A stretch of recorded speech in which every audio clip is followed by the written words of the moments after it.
The ember pulses, dull, red, living. Beneath the warped wooden door, it clings to life like a final heartbeat in the cold. Wind gnaws at its edges, snow piling in waves like siege armies at the thresholds of broken homes. Every breath inside is counted, measured not in minutes, but in warmth, stolen back from the grave. A woman kneels in the mud-slick hollow of her hut, her knees sunk into straw dark with thawed snow.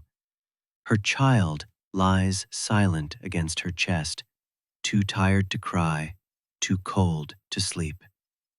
The cloth between them is thin, tattered, sacred. With each rise and fall of her breast, she hums, not a melody, but a sound remembered from her mother's mouth, and her mother's before that, Latin, cracked, ancient. Not a prayer for rescue, but a ritual to stay the fear. Above them, rafters moan beneath the weight of snow, timber beams flexing with age and weather. A leak begins near the hearth, slow as a wound dripping onto the coals. The fire hisses. She tightens her grip around the child. Out in the dark, the wooden bell tolls once. It is not rung by joy, nor even by duty. It tolls because time must be marked, even when time has become an enemy. The sound rolls through the village like thunder through ash. Every family hears it. Every stomach contracts. At the well, bodies move like ghosts. They do not speak. They do not look up. The ice in the bucket must be broken before any water can be drawn. One by one, they raise mallets, crack the crust, dip, pour, a line etched in silence, faces blue at the edges, cheeks hollow like drawn leather. A girl drops her pail. It shatters. No one scolds her. A hand reaches down, lifts her up, and together they stand until her trembling stops. In the baker's shop, the last of the grain has been baked, if it can be called that. A flat, stone-colored disc rests on the counter, split into wedges so thin they could be mistaken for parchment. One piece per home, no more. A boy stares at it too long, and his mother pulls him away. Hunger teaches modesty. Hunger teaches shame. Outside, a trader arrives from the east, rags wrapped around his boots, salt clinking in a leather pouch. He asks for dried meat. There is none. He asks again, this time offering beads, a blade, a sprig of rosemary. Still no answer. The silence is absolute. Even the wind seems to wait. His face twists, not in anger, but in comprehension. He turns and walks on, leaving only boot prints and a question behind him. Evening falls like a shroud. The village becomes a hollow echo, but within the chapel, the cold finds resistance. One candle, no taller than a thumb, flickers defiantly before the altar. Its light dances over carvings, crosses worn by 1,000 prayers, figures of saints eroded by smoke and time.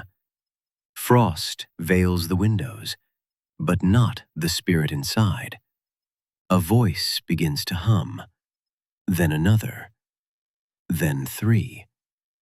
The chant is plain, a single rising note. No harmony, no chorus, but it spreads like fire beneath the ribs. Each home, scattered like teeth around the square, begins to echo the song in whispers. Mothers rock children to it.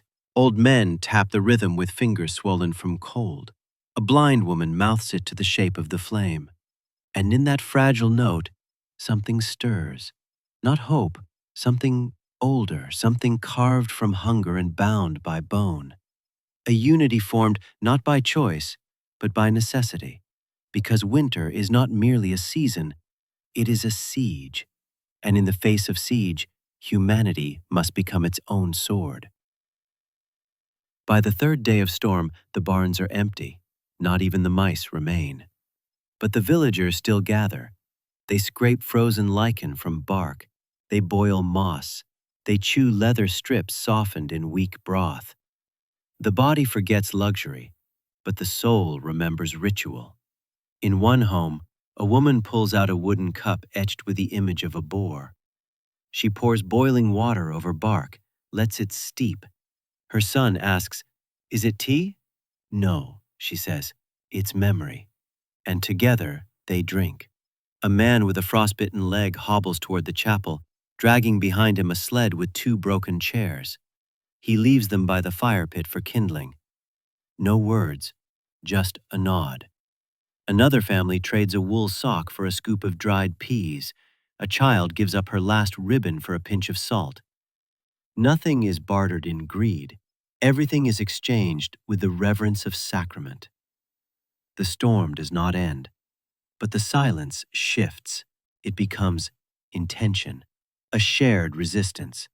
The cold still bites, but the village has learned to bite back. And one night, as snow drowns the fields and winds tear through shutters, something miraculous happens. Not a feast, not a fire, but laughter. A single, hoarse laugh. Then another. It comes from a home where 3 families now sleep under the same roof, packed shoulder to shoulder, breath to breath. One man tells a story of his grandfather wrestling a pig for a bowl of stew. The image is absurd, hysterical, and the room erupts. It isn't joy, not quite, but it is defiance. And sometimes, defiance is enough. By dawn, the wind weakens, just slightly. The air still cuts, but it no longer screams. A young boy steps outside, barefoot on the frost-hardened mud. He lifts his hand to the sky and waits. One flake, then another. Snow still falls, but slower, quieter. He smiles, not because spring has come, but because the night did not take him. Inside the chapel, the candle burns lower. Its wax pools like melted bone. The chant continues, and somewhere, beyond the white-blanketed fields, past the edges of the known woods, a crow lands on a frozen fence post. It caws once, then twice, before flying south. The villagers do not see it, but something in them shifts, an instinct, a pull. Soon, someone will speak of the forest, of old paths once walked by ancestors, of a place where roots survive beneath the frost. And a decision will be made, not to wait, but to walk. But that is the story of the next chapter. Tonight, they endure. Together. Still breathing, still warm, still human. Crows wheel overhead like omens, their black wings slicing across a sky heavy with steel-gray sorrow. Their cries are jagged, sharp echoes bouncing through the hollow ribs of the forest that surrounds the village like a forgotten cathedral. The trees, stripped bare, seem to watch. They creak not from wind, but from memory. Beneath them, a boy walks, barefoot through the snow, each step a quiet scream.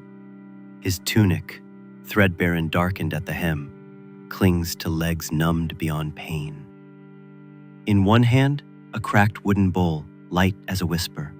In the other, a rusted knife.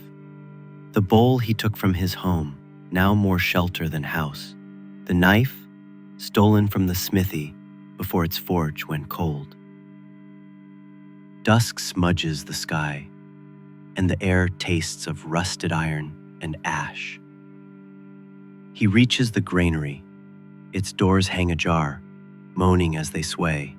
The boy slips inside. Silence greets him, vast and intimate. It presses against his ears until he can hear his heartbeat and the faint creak of timbers, warped by time. The granary once breathed with plenty, sacks heavy with barley, bins brimming with rye. Now, only dust swirls like ash, and wind sighs through broken slats. He kneels, places the bowl on the floorboards, listens. Nothing answers. Moving toward the wall, he runs his fingers along where sacks once clung.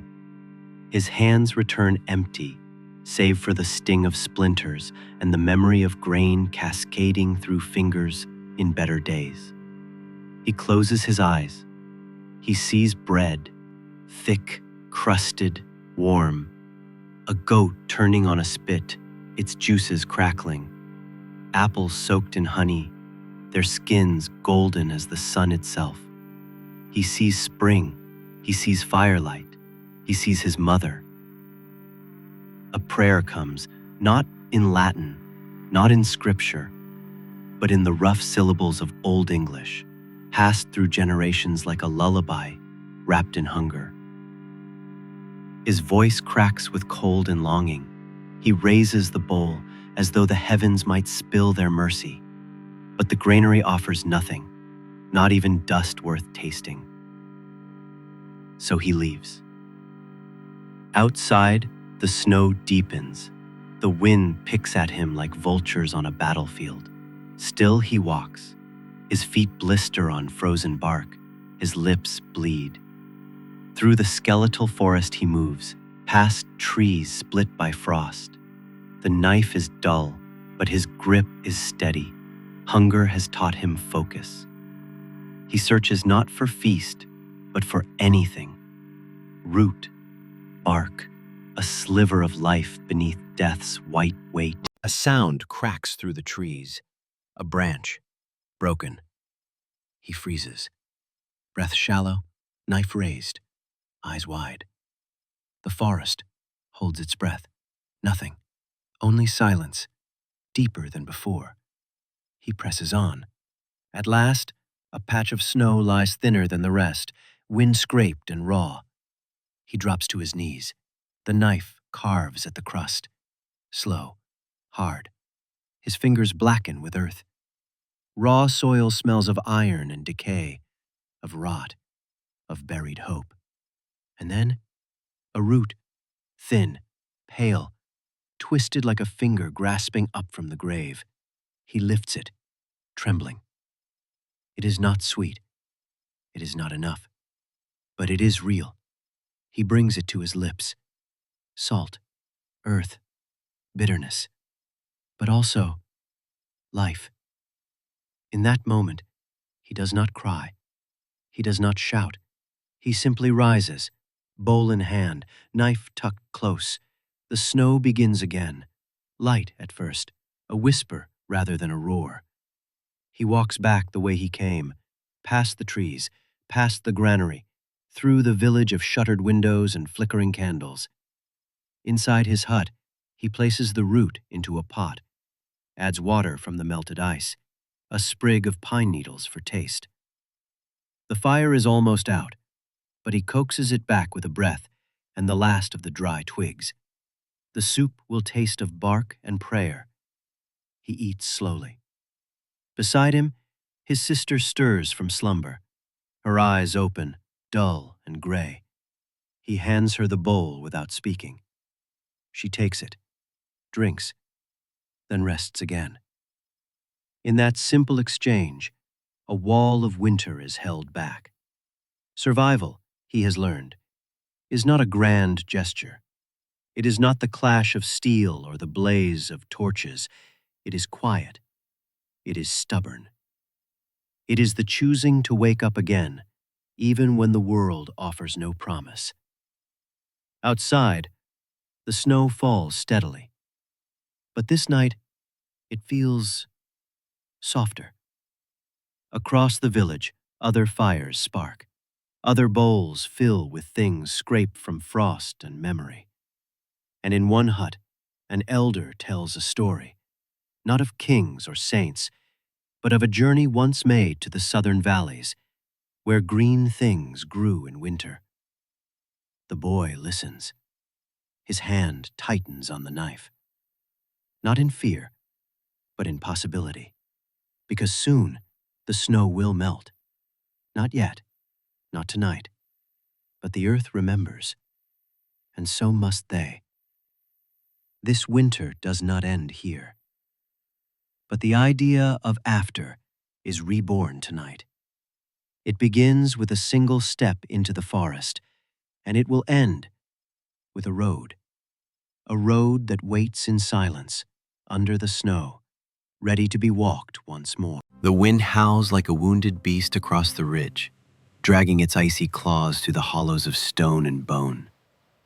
It gnaws at the thatched rooftops, tugging loose bundles of straw and flinging them into the swirling white abyss. Beneath this bitter breath of the gods, a circle of villagers huddles near a fire no larger than a man's skull. Its embers gasp under the weight of the cold, crackling weakly like brittle bones. Snow lashes their faces, crusting their lashes with frost, but they do not leave. A father kneels close to the flame, pounding a bent horseshoe against the frozen ground. His hands are blue at the knuckles, scarred with soot and cold burns. He wears a breastplate patched with scraps of boiled leather, a relic from better days. His breath rises in short, visible bursts. Across from him, his eldest daughter stares into the flames with eyes that do not blink, her mind wandering toward a memory she no longer trusts to be real. She sees green fields, once, a dog chasing birds in the barley, laughter that did not hurt to remember. Now only firelight flickers in her pupils.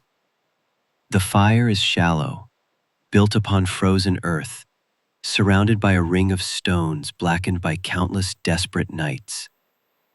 Behind them, the livestock pen stands empty, but for the stiffened forms of goats, their bodies buried halfway by drifted snow.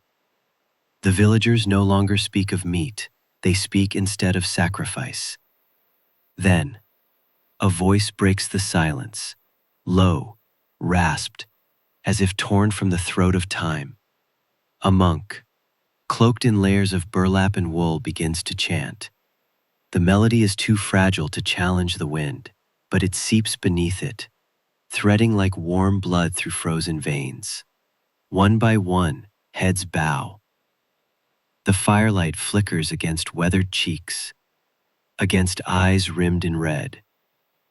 He speaks, not in command, but in memory, a tale passed down like prayer, that each soul in the village is bound to another, not by coin or contract, but by hunger and harvest, by the silent thread that ties the living together, grain or blood. The villagers close their eyes. Their pain is not lessened, but shared. The farmer beside him, a stoic man with frostbitten fingers and a tremble in his spine, places a single raw carrot on a broken shard of bark. It is not food, it is tribute. Next to it, a bowl cradling half its share of water. The water, warmed from the fire, steams faintly in the bitter air. The steam rises like incense. No one speaks, but the pact is understood. No one will eat well, but all will eat. No one will survive easily, but all will endure, as long as they endure together. The father, whose knees creak as he stands, glances once more at his daughter. Her lips part, and a breath escapes. She reaches into her pocket, a frayed one stitched by her mother before the sickness, and pulls out a clump of moss. She lays it near the carrot and water, an offering as innocent as it is profound. Moss, the first green she has seen in weeks. The monk stops singing, and for a moment the wind quiets as if it too listens. The smoke rises, mingled with prayer, memory, desperation, and the wind takes it, carrying it beyond the ridge toward whatever gods still remain. The snow continues, falling like ash over the circle of bodies. But none move yet. In that moment, they are not alone. They are one. Then dawn crests, weak and pale as if ashamed to show its face. The villagers rise one by one, no smiles, but no tears either. They take from the fire what they can, each cupping a single coal wrapped in rag, a spark of the shared warmth they built. They cradle them close, under tunics and against skin. They will take it home. They will make it last. The father presses his coal into his daughter's palm. Her fingers wrap around it like a prayer. He does not need to speak. Tonight, they will gather again. Tonight, they will not starve alone. And as they leave the fire behind, disappearing into the wide, white silence, their footprints mark a path. One path, not many, a symbol etched in snow. The wind tries to erase it, but for now, it remains. Because though the storm will return, though roofs will collapse and rations thin, in this communion of hardship, something unshakable has taken root, not in barns or in bellies, but in each other. And that is how they will see the thaw.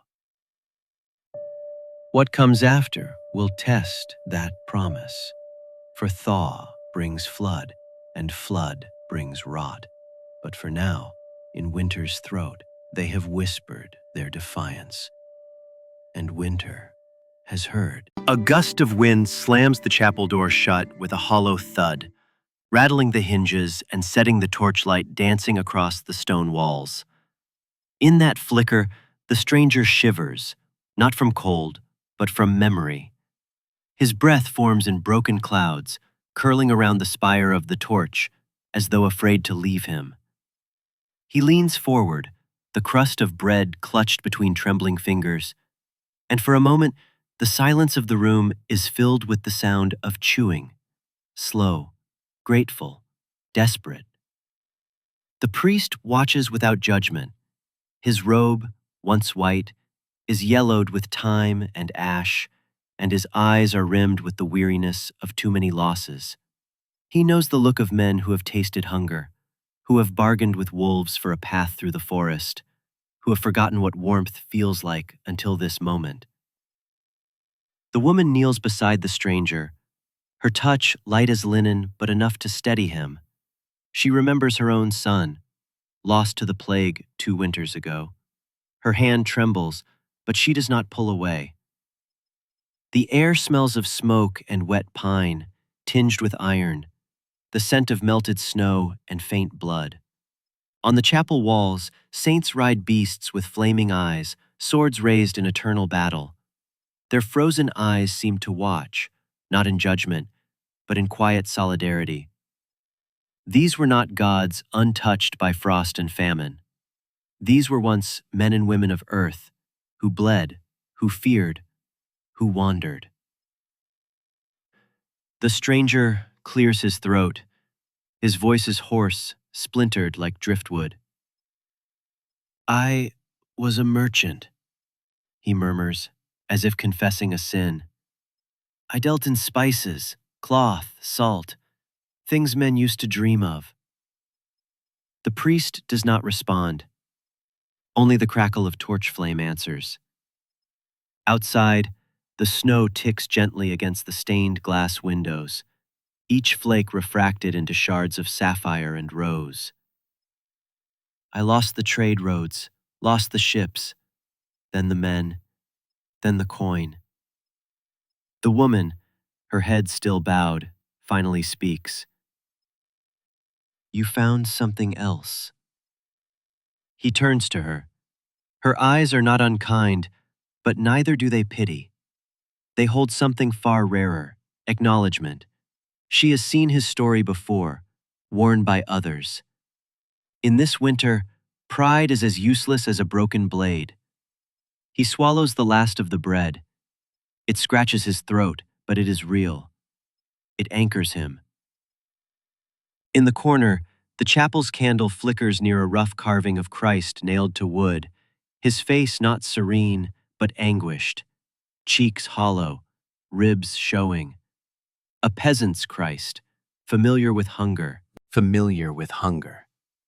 The stranger rises slowly, his limbs protest, still stiff from exposure, but warmed now by something other than food.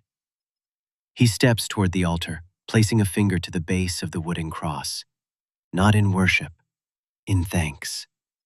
Then he drapes the worn cloak from the pew across his shoulders and turns back. "I leave my sunrise." "You'll take more than food with you," the priest says, finally speaking. The stranger pauses, then nods. He looks once more at the woman. Her eyes are closed now, lips moving silently in prayer. He does not disturb her. As the door opens, wind bursts through again, scattering ash and snow alike. He vanishes into the white, the chapel behind him fading like a dream half remembered. But an ember burns there now, not in the hearth, it long went cold, but in the place where his knees touched stone, where hands offered food without price, where no name was asked. An ember in the shape of mercy. And though the snow will deepen, and wolves will howl from the hills, he carries that ember like a relic. A warmth pressed to the ribs, a promise not all things have been lost. In the chapel, silence returns. The priest kneels. The woman lights a fresh candle. Tomorrow, others may come. Or not. But tonight, one life left touched. And that is enough to keep the flame alive. The sled groaned beneath the strain, its wooden runners screeching over frozen ruts, as two brothers trudged through snow that rose past their shins. The older, shoulders stooped but eyes sharp, pulled the rope with blistered hands. Behind him, the younger leaned into the wind, his cloak stiff with frost, one hand clutching his brother's belt as though afraid the storm might swallow him whole. The sky was a steel lid, heavy with unfallen snow, and the world beyond their breath was pale and soundless. Only the creak of rope and the drag of wood marked their progress. They had left before dawn, slipping past the edge of the village, past the brittle fence that once marked fields, now buried beneath ice. A single plume of smoke curled behind them, fragile against the vast sky. It would not last the day. There was no grain left in the communal bin, no meat, but marrowless bones, and so the brothers volunteered. The manor was a ruin, spoken of in whispers. Its last lord hung from the rafters after a failed revolt, or so the village claimed. The walls, battered by siege and time, still stood behind a curtain of birch trees whose trunks glistened like bone. The gate loomed ahead, wrought iron twisted into spears that clanked in the wind, even when still. As they approached, the wind itself seemed to resist them, swirling against their boots and biting at exposed skin. The younger hesitated. "It watches," he whispered. "It remembers," the older replied, voice hoarse with cold. With a prayer to a mother now silent in her grave, they pushed through. Inside, moonlight filtered through jagged windows, casting a silver veil over the decay. The air smelled of mildew and old ash. On the walls, faded tapestries clung like cobwebs, their scenes of banquet and bloodshed now hollow echoes. The elder brother paused at one. A hunting party chasing a stag through a golden forest. The thread was unraveling. just like the world outside. They reached the kitchen, or what was left of it. Rats had chewed through every bag that once held grain, and mold bloomed like rot on what remained. But the larder door stood closed. The younger reached for it, his hand trembling. When it creaked open, both boys held their breath. Inside, darkness and dust. Then, the glint of metal, rusted flasks of oil, a sack of flour, its contents barely clinging to the fabric, as if ashamed to still exist. They stared. Not salvation, but not death. The elder knelt, dividing the flour with careful fingers, mindful not to spill a grain. The younger found a dented bowl and poured in a flask, cradling it like a relic. They drank a broth made from oil and melted snow, and for the first time in days, their breaths steadied. The older boy stepped into a shaft of light, raised the flour sack skyward. "Thank you," he whispered. To what? To whom? It did not matter. The light caught the dust, turning it golden for a heartbeat. Behind them, the manor remained silent, its ghosts appeased, perhaps, by respect rather than fear. As dawn broke, the brothers stepped back into the cold. No words, just the sled behind them, heavier now with hope than burden. Each step away was a step toward the dying village, toward mouths waiting, toward a fire that might flicker again. And though the snow still fell and the sky showed no mercy, the boys moved with reverence. Two shadows bearing witness to a world not yet gone.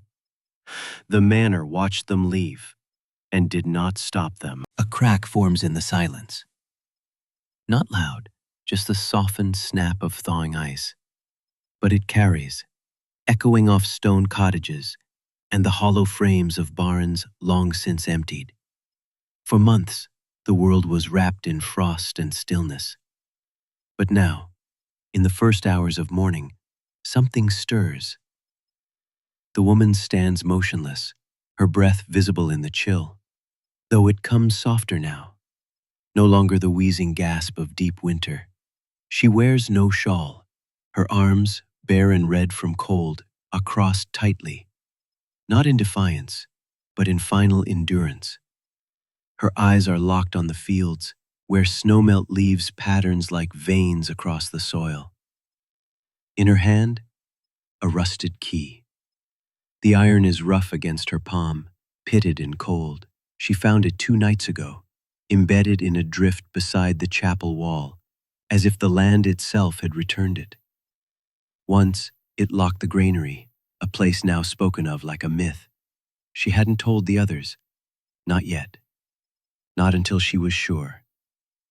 She walks slowly to the gate, where frost has twisted the hinges and ivy claws at the iron bars like a beggar. The key slips in with resistance, as if the lock remembers its duty, reluctant to relinquish control. She turns it. A crack, a groan, the gate yields. The old barn looms like a ghost of summer, its roof half collapsed, its door hanging by a single hinge. But above, the loft still clings to its structure. She steps inside. The air shifts, not warm, but not lifeless. Light spills through the broken rafters, falling in slanted beams like divine fingers. Dust dances in that light, weightless, joyful. And there, in the corner of the loft, a shape, covered by a crumbling sack, gnawed at by mice, nearly forgotten. Her hands tremble as she lifts the cloth. Beneath it, grain. Barley, dry and coarse, enough for bread. She doesn't cry with sound. The tears come silent, tracing the grime on her cheeks. Her knees give slightly, but she does not fall. She reaches into the sack and pulls a handful of the grain to her chest. It feels like stone. It feels like life. Behind her, the door creaks again. Footsteps, one, then another. The villagers had followed, not out of suspicion, but hope too fragile to speak aloud. Men with hollow eyes, women with cracked lips, children held close. They see the sack, the light, her tears, and for the first time in moons, someone begins to hum. It is not a song of triumph, it is a song of memory, sung in Old Norse, passed from cradles and fire pits. Others join. The sound is barely more than breath, but it fills the barn like incense. They move slowly, reverently, not to devour, but to share. A crack forms in the silence, not loud, just the softened snap of thawing ice, but it carries, echoing off stone cottages and the hollow frames of barns long since emptied. For months, the world was wrapped in frost and stillness, but now, in the first hours of morning, something stirs. The woman stands motionless, her breath visible in the chill, though it comes softer now. No longer the wheezing gasp of deep winter. She wears no shawl, her arms, bare and red from cold, are crossed tightly, not in defiance but in final endurance. Her eyes are locked on the fields, where snowmelt leaves patterns like veins across the soil. In her hand, a rusted key. The iron is rough against her palm, pitted and cold. She found it 2 nights ago, embedded in a drift beside the chapel wall, as if the land itself had returned it.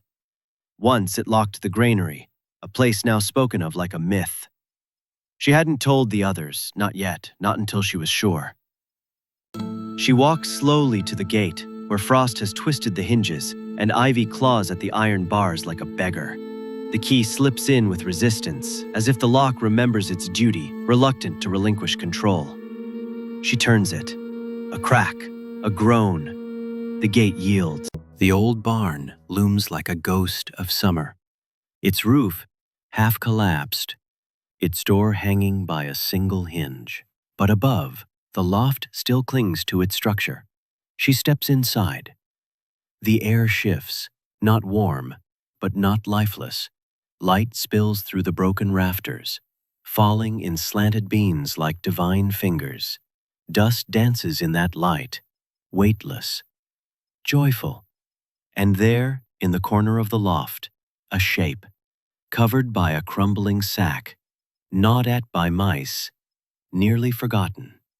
Her hands tremble as she lifts the cloth. Beneath it, grain, barley, dry and coarse. Enough for bread. She doesn't cry with sound.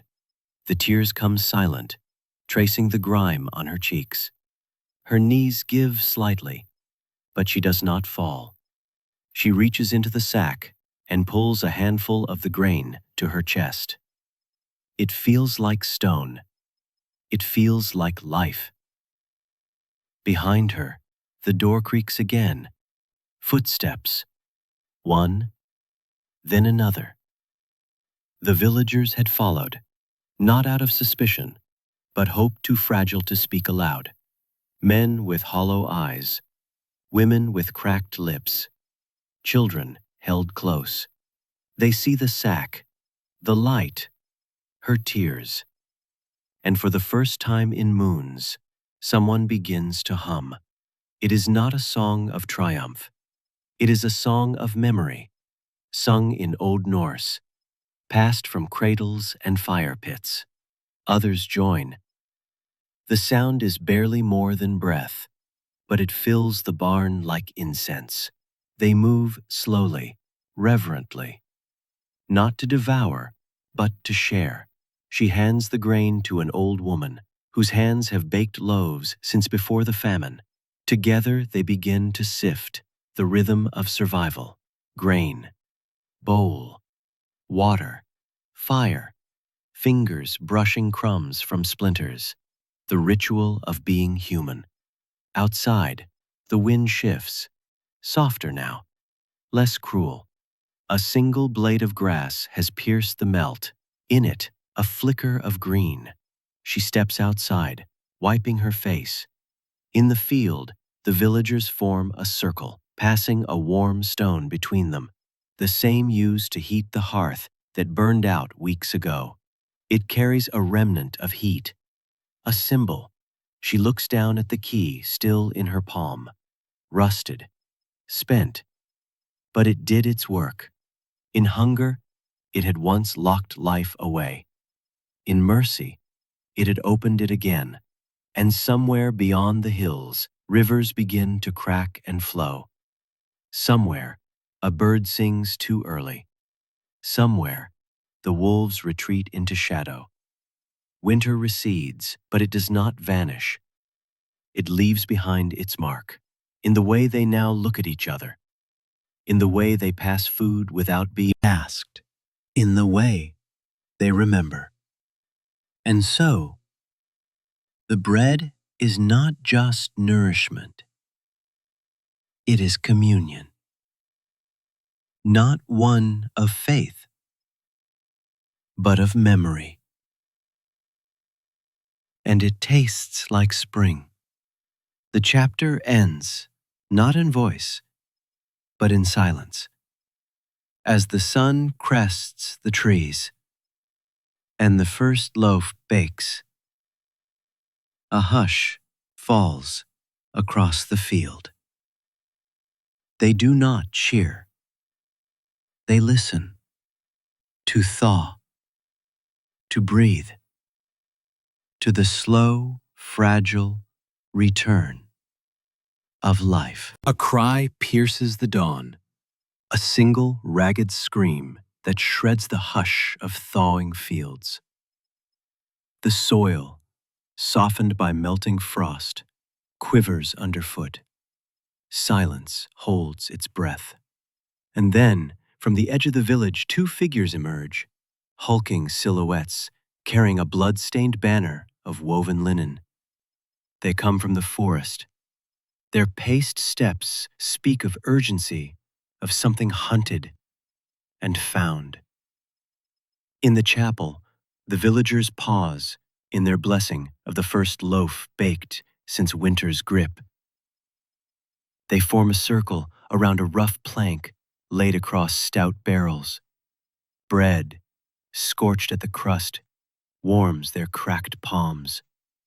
It is a prayer embodied, simple and trembling. But their posture fractures at the sounds beyond the doors, rusted hinges groaning under winter's last push. A mother grips her child. An old man tightens his fingers around the handle of a scythe carved for stubble, not war. A tension thickens, like the steam rising from yesterday's gruel. The cry comes again, closer now. A woman at the back steadies herself.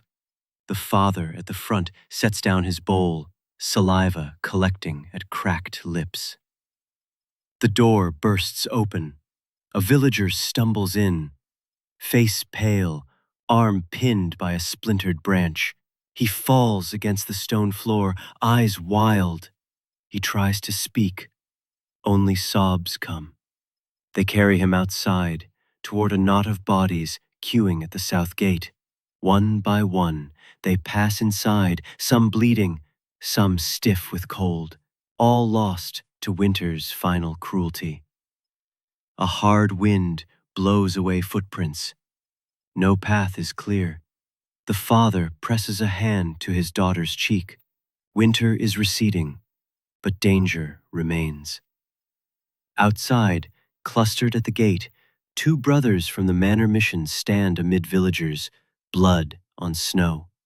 One holds a crude torch. Through the gloom, he shakes his head. "The wolves," he murmurs. "They followed us. They came through the thaw. Starved, desperate." A hush falls. Flames gutter in the torchlight. Faces are cast in flicker and shadow. Hunger invited them in. It locked hearts shut. But wolves? The emblem of wild hunger made flesh? The priest steps forward, voice low, yet audible. "They came because we left them hungry," He intones, voice carrying across frozen ground and thawing hearts. "They came because we broke bread and left crumbs for those less fortunate than ourselves." A collective breath gathers, the memory of giving, of mercy, not to wolves but to each other. One of the injured is helped to a wooden bench. A slow chant begins, familiar as dust, older than famine, joined by hesitant voices. It is not a song of triumph, it is a broken promise made whole. A young woman, Kael, kneels beside a wounded youth. She draws a strip of cloth from her cloak to bind a deep bite. She whispers not to him, but to herself. We survive together. Outside again, the wind renews its threats, but inside, chants rise like smoke, binding broken hearts together. When the wounded are tended and the wolves driven into forest, redoubling their mournful howls, the elders gather. They speak not of blame, but of balance. Winter broke them, thaw invited predators. Now they must decide. Do they hunt or again set the table? Wood smoke curls across rooftops. Flour is rationed, not for bread, but for bait. Dough traps for rats. But now as villagers share torn slices, they crave solidarity more than sackfuls. At dusk, a wolf's silhouette crosses the horizon, not, for now, toward them. It pauses. It looks toward the lingering loaf crumbs strewn outside the gate and turns. Inside, a child places a piece of bread on the altar. Below the saints riding dragons, she murmurs her thanks. We remember. The chant falls silent. The wind outside stills, tempered by the weight of human choice. In that lull, they understand. The thaw brings life and liability. Hunger has many faces, but mercy must bear mantle for them all. Light a new candle, the fire sparks memories and hope. Tomorrow they will return to the fields, but tonight they return to each other. And winter's echo becomes something neither beast nor man can wholly claim. A foul scent rises where snow once reigned. Not the sharp tang of smoke or sweat, but something older, wet earth unearthing its dead. As the frost retreats like a wounded beast, it leaves behind its casualties. Beneath barns, beneath chapels, beneath feet, rot. It coils in corners and slinks through soil, softening beams, warping thresholds, blackening what little was spared by hunger. In a cottage, once sacred to quiet prayer, the floor buckles with moisture. A widow kneels over what was once her husband's cot, now slick with mildew, the linen blossoming in grays and greens. Her hands, cracked from winter's cruelty, peel the rot back gently, as if she might find him beneath it still. But only wood sags. Only silence answers. Outside, the thatch sags under the weight of thawed decay. Pigs once frozen now bloat, eyes wide in mock surprise. Children pass them without pause. Their noses have grown used to death. The village square, once the site of ration lines and whispered prayers, becomes a place of reckoning. The bodies hastily buried before the first frost now surface again, shallow graves no match for the greed of warming rain. A young boy finds his grandmother's braid poking from the loosened earth. He says nothing. He simply braids it back into the soil, tucking her into spring. The stream, once holy and frozen still, now churns with sudden rage. Water no longer trickles, it floods. It rips through the millworks and churchyard, dragging planks, bones, shoes, forgotten offerings. A goat's skull tumbles end over end through the mire, its empty sockets reflecting what they've all begun to feel. The thaw is not salvation, it is judgment. The monks attempt to hold a procession, but their candles drown in wind and water. Their chants fall mute under the roar of moving mud. Still they walk, barefoot, through silt and slime. Robes darken to their waists. One stumbles, cut on broken glass revealed beneath the melt. He bleeds openly. The others pause, kneeling in the flood, and let his blood mix with the earth. In death or survival, they are becoming part of the land again. There is no division now between body and field. And yet, within this rot, something moves. Beneath the widow's collapsing cottage, in a cellar once sealed against war, she finds a cask of apples preserved in brine, their skins wrinkled but intact. She breaks the seal with a sob, the scent hitting her like a hymn. Her neighbors gather, one by one they reach in. The taste is sharp, almost cruel, but it is food. In the eastern field where bodies floated days before, a single green shoot rises. It emerges from muck, bold and unsure. A girl sees it while collecting driftwood. She crouches beside it and shields it from wind with her palm, as if it were a candle. She speaks to it in a language only children remember. The shoot quivers. She smiles. Night returns. The village reeks. The rain has not ceased in 3 days, but in one barn, huddled around the last dry beam, children tell stories again. Stories of things they never saw. Feasts, dragons, suns that warm your neck like breath. A mother watches from the doorway. Her hands are dirty, but her eyes shine. They have remembered how to imagine. The rot has not stolen that. And far across the hills, where thaw has drained into valleys, farmers step into the ruined fields. They plant nothing yet, but they walk the land. They measure its scars. They speak its name aloud again, because rot is not the end. It is the earth remembering, and from it, the next memory will grow. A fire burns in the northern fields, not wild, not vengeful, but chosen. They do not weep as it swallows the rot. They feed it with mold-crusted hay, with broken tools, with the twisted limbs of trees too soaked to bloom. What cannot be eaten, what cannot be sown, they burn. A funeral for what they can no longer carry. The smoke rises black, then turns gray, then white, curling skyward, like the breath of an old god returning home. Children press their palms to the heat, not in mourning, but in awe. This is not destruction. This is beginning. Beneath the ash, the soil darkens, not with grief, but with promise. The villagers watch as the oldest man, his spine bent like a question mark, steps into the charred earth and drives the first blade. Not a knight's sword, but a plowshare, rusted but loyal. It splits the ground with a groan, revealing the wet heartbeat of the land. Others follow. Women, boys, bent monks with rope belts and ink-stained fingers. They take up the plow, the rake, the claw-handled hoe.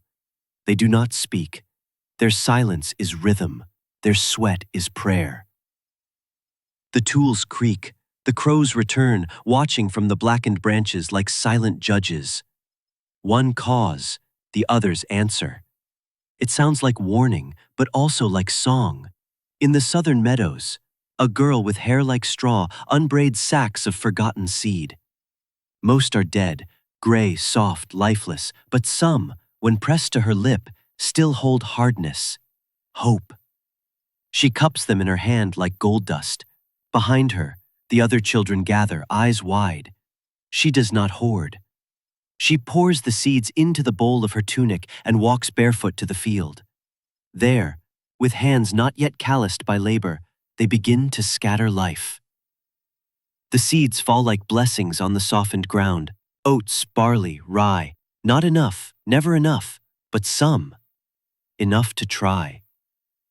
That night, smoke clings to their tunics, their skin, their hair. They reek of flame and sweat and hope. Inside the long hall, its rafters mended with riverwood, there is bread again, flat, bitter, dense. but it cracks when torn, and steam sighs from its center. The villagers do not feast. They remember too well. But they share. A circle again, hands passing loaf to hand, eyes lifting briefly, not to heaven, but to one another. And in the corner, the monk writes, not psalms, not scripture, but names. Names of the dead, yes, but also names of the living. He writes them slowly, as if giving birth. His quill scratches softly against lambskin. His ink smells of iron and fire. For tomorrow they will divide the seed by name, by hand, by promise. A new law is whispered, not carved into stone, not declared from throne, but spoken by firelight and agreed upon in silence. No field shall grow for one man alone. No loaf shall be baked without a neighbor's name upon it. No life will be hoarded, not again. The ash settles, the plows sleep, and in the sky above the valley, stars emerge, clean and cold, and watching. The earth is ready. But what of those who come next? Those who hear the smoke but did not suffer the snow? The last frost cracks beneath the heel of a child. He does not notice. His boots are too large, passed down, patched with leather from a dead ox's harness, and the cold no longer bites like it once did. He runs, breath misting behind him, hair wild with spring wind. In his hands, a clay bowl rattles with seeds. He is late. In the newly marked field, other children kneel in rows, planting not just grain, but story. Each kernel pushed into soil is a name remembered, a hunger endured, the silence broken. They've been taught that soil forgets nothing, that every footprint, every tear, every unspoken vow remains beneath the roots. Their teacher is not a priest nor a soldier. She is the baker's daughter, once starved nearly to death, now sturdy from crusts and memory. Her hands guide theirs, not with words, but gestures. A nod here, a touch on the shoulder. Plant deep, pack firm. Pray if you must, but with your fingers, not your lips. The village has changed.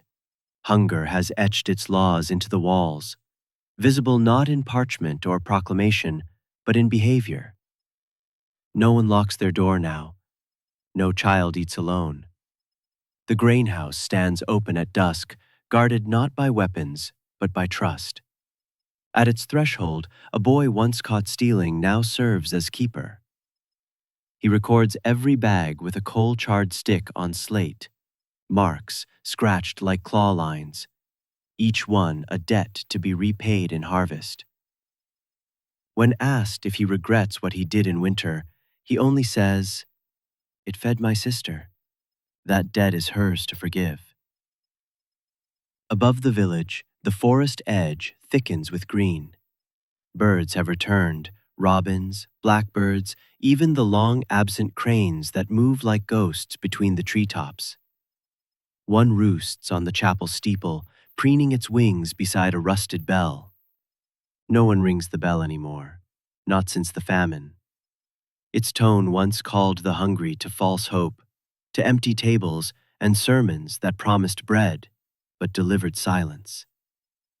Now, when it tolls, it will be for rain, or for planting, or for joy. Beneath it, a carved bench bears new names. Babies born since the thaw, mothers who survived, old ones who did not. The names are carved not by craftsmen, but by hand. Crooked, uneven, honest. Near the river, where the thaw once flooded the burial grounds, stones have been set in circles. Not graves, not quite, just markers, places to remember without looking down. A young girl lays a garland of wildflowers on one. She does not know whose name belongs to it, only that her mother kneels there sometimes, holding nothing, saying nothing. In the high pasture, the last of the starving goats has birthed twins. Their bleats echo between the hills like a blessing shouted twice. Children rush to see them. They name them Hope and Ash. The monastery, once closed behind thick stone walls, now opens twice a week. Inside, the scribes teach letters to the orphans. Ink runs thin, parchment is scarce, but the children learn. They learn to write not prayers, but records, not psalms, but recipes, how to bake root bread with no grain, how to render fat from bark, how to boil moss into broth. These are the Gospels now. And in the farthest hut, alone beneath a moss-grown roof, the old woman who found the rusted key sits in the doorway, weaving nettle thread. Her hands tremble, but she smiles. The sack of barley she uncovered fed 50. They say it saved the village. She says nothing. She only listens. Listens to the children shouting in the field. Listens to the breeze rattling dry husks in the sun. Listens to the sound of life, fragile and defiant, rising from the ash. For this is no longer the story of famine. It is the story of what famine left behind, of a generation born into hunger, but raised on sharing, of hands that once stole, now learning to sew, of eyes that once closed in grief, now open to the sky. The fire has passed, the scars remain, but in this soil, this wounded, sacred soil, a new oath is planted, not in blood, not in fear, but in memory. And as the sun climbs higher, washing the fields in gold, the children of the hunger do not look back. They plant, they sing, they begin. And the wind carries their voices beyond the valley, where other villages may still starve, still grieve, still wait for spring. Let them hear this. Survival is not the end. It is the beginning of something worth remembering. If these echoes of the past moved you, and you wish to journey deeper into the forgotten truths of our ancestors, subscribe and walk with us into history's shadows, where every ruin still whispers.